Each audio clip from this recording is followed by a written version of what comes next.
Bomb ভোলা, bomb ভোলা। নে রে, তোরা তৈরি হয়ে নে, তোদের ঘুম ভাঙা দিন এসেছে। আর তোদের ফুল হয়ে থাকতে হবে না, গুমড়ে গুমড়ে কাঁদতে হবে না। তোরা তোরা জীবন্ত মানুষে রূপান্তরিত হবি, হাসবি, খেলবি। তোরা তোরা 7টি রাজপুত্র। নে, তৈরি হয়ে নে, তোদের মুক্তির দিন এসে গেছে। বম ভোলা। তুমি আমার পরিচয়টুকু পরে দেব, তার আগে বাদে আপনাকে কিছু খেতে দিয়েছে, দয়া করে খান। মানুষকে কখনো ফুল খায়? মানুষের পেটে কি কুকুর ছানা হয়? কে তুমি? বিলাসপুরের মহারাজা ইন্দ্রসেনার একমাত্র কন্যা রাজকুমারী পারুল। মা, মাগো, মাগো, মা, তুমি তুমি আমার সে দুঃখিনী মা, তুমি বনবাসিনী। মাগো, মাগো,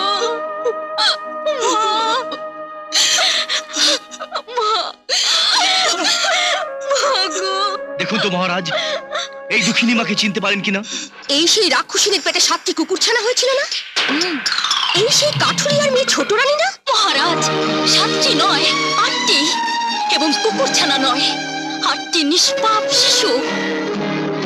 সোনার মতো কচি বাচ্চা, জলজ্জান্ত মানব সন্তান, 7টি রাজপুত্র আর 1টি রাজকন্যা। কোথায় কোথায় তারা?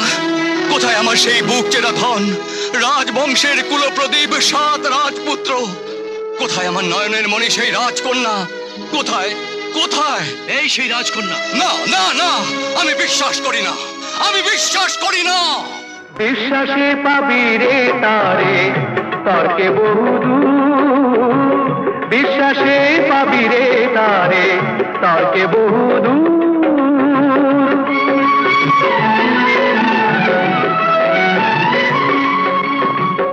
অবিশ্বাসের আগুনে তুই পুড়ে মরে এতদিন, তবু কি তোর ভাঙে না ঘুম, এতই কি তোর জ্ঞানী? যে দেখে পারুল মায়ের পানে, ও তুই যে দেখে পারুল মায়ের পানে, রাজটিকা ললাটে তার ভরপুর। বিশ্বাসে পাবি রে তারে তর্কে বহুদূর, বিশ্বাসে পাবি রে তারে তর্কে বহুদূর।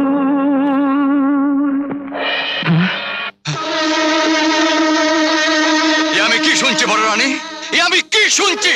সব মিথ্যে, সব মিথ্যে মহারাজ, সব মিথ্যে। না বাবা, সত্যি, সব সত্যি।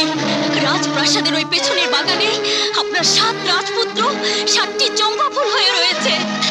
আসুন, আসুন তাদের দেখবেন, আসুন, আসুন বাবা।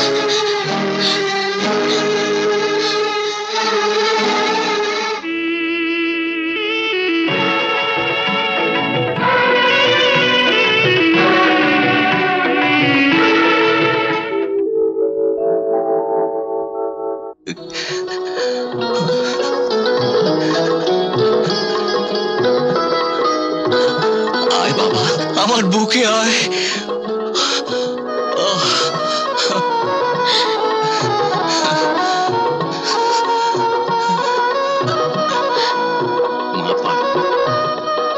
আয় আয় বাবা।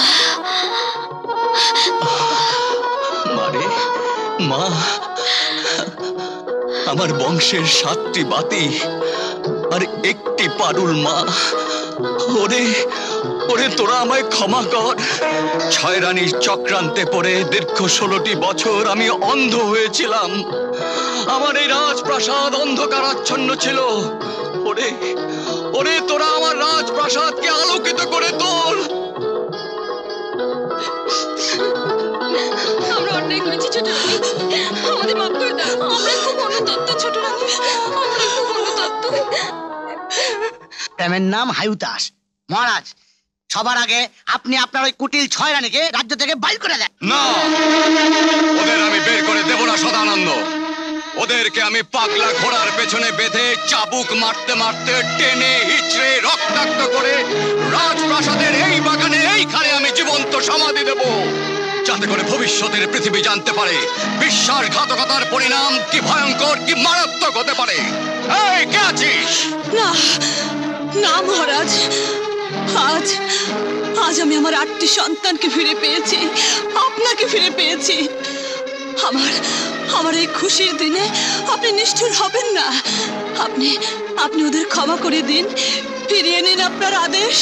বেশ, তোমার অনুরোধেই আমি ওদের প্রাণ ভিক্ষা দিলাম, কিন্তু ওরা আর কোনো অবস্থাতেই রাজপ্রাসাদে বসবাস করতে পারবে না। সদানন্দ, মহারাজ, ওদের জন্য নদীর ধারে একটি মহল তৈরির বন্দোবস্ত কর, ওরা সেখানেই থাকবে। আমি কিন্তু সেই মহলের কোতোয়াল হব, তারপর দেখবো কত ধানে কত চাল। না না না মহারাজ, এই কাজ ওনারে দিয়ে হইবে না। এই কাজ করবে ভীম সিং ভীমা, যে রোজ খায় একটা করে দত্তের কিমা। আমার কয়েকটি আর্জি আছে মহারাজ। বলো। এই সওদাগর পুত্র না থাকলে আজ আমি কিছুতেই আমার সন্তানদের এবং আপনাকে ফিরে পেতাম না। আমাদের পারুল তাকেই মন দিয়েছে। আপনি আপনি ওদের বিয়ের ব্যবস্থা করুন। আমি তোমার গুণে মুগ্ধ হয়েছে যুবক, কিন্তু তোমার দানের প্রতিদান কি আমি দেব? সমস্ত রাজ্যপাট সেও যে তুচ্ছ। মহারাজ, আমি আমার কর্তব্য করেছি, সত্য ন্যায় প্রতিষ্ঠার জন্য অন্যায়ের বিরুদ্ধে সংগ্রাম করেছি মাত্র। তাই তোমার হাতে আমি আমার এক অমূল্য সম্পদ তুলে দিতে চাই। হায় মা, আশা করি তুমি তা গ্রহণ করবে। আশীর্বাদ করুন, যে হাত আজ আপনি আমার হাতে তুলে দিলেন সে হাত যেন চিরকাল একই সাথে বাঁধা থাকে।